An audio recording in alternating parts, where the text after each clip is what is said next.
Bueno, pues la empresa nace en Marbella con una vocación de dedicarnos a lo que son mantenimientos de zonas verdes, públicas, privadas, deportivas, incluyendo golf. Y bueno, la empresa fue creciendo y efectivamente cuando uno tiene 20 y tantos años y hace una empresa, pues no sabe lo que se ha metido, ¿no? Lo único que sabe es que tiene que trabajar, le apetece y quiere ser uno su propio jefe. Yo quería centrarme más que en lo que ha sido el desarrollo de la empresa, porque 47 años dan para una charla de casi 3 horas o 4, las he dado, O sea, y ha habido gente que la aguantaba. Pero no es el caso.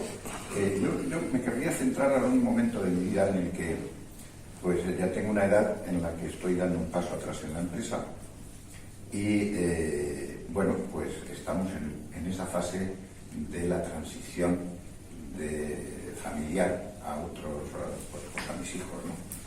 Y concretamente a mi hijo que ya lleva pues 20 y tantos años conmigo y es el que hoy ya es CEO de la compañía y el que prácticamente dirige la compañía con mi asesoramiento ya de una parte desde atrás, ya no estoy en primera línea está mi hijo y que evidentemente pues eso lleva unas connotaciones, una transición desde el fundador a una segunda generación, pues como os digo es lo que estoy viviendo más recientemente y tiene es un proceso que yo diría hay que verlo con bastante perspectiva.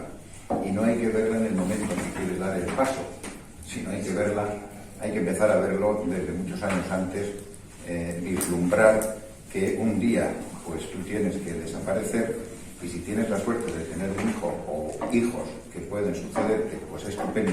Yo tuve la suerte de tener un hijo que me siguió.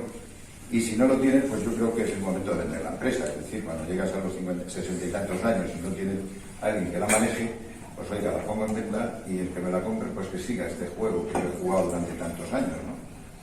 Y aportaba muchísimas cosas muy valiosas a la empresa. Entonces, ese periodo de transición, como digo, hay que verlo con tiempo y con perspectiva y empezar a planificarlo y plantearlo.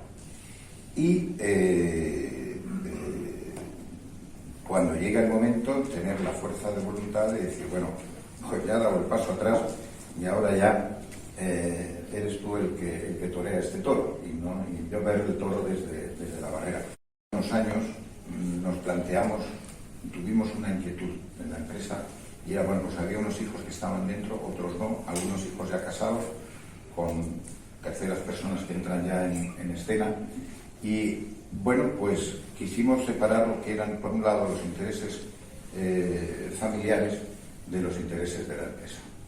Y bueno, pues nos pusimos en manos de un abogado muy famoso que había en Marbella y que está en Marbella todavía y que está aquí a mi derecha, que se llama Ramón. Y lo que vamos a hacer, y yo les recomiendo hacer una cosa que se llama el protocolo familiar, supongo que lo habéis oído hablar o algunos ya lo tendréis hecho también.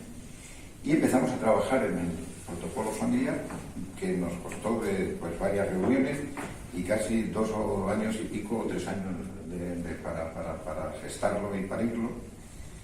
Y bueno, pues la verdad es que finalmente salió muy bien, lo he acordado con toda la familia, con mis hijos, con mi mujer.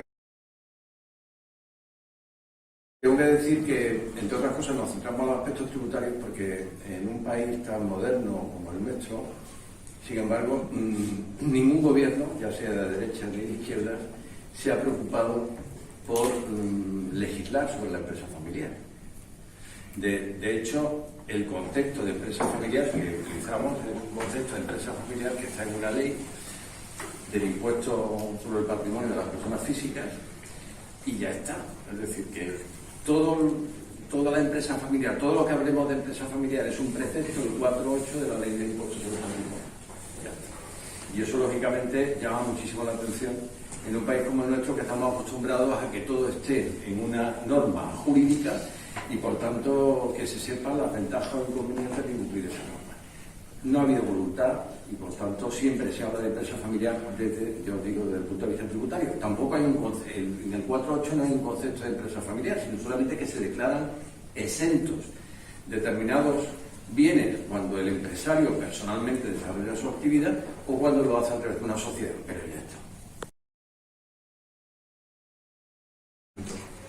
Obviamente, como Javier ha dicho, no todo en la empresa familiar es fiscal.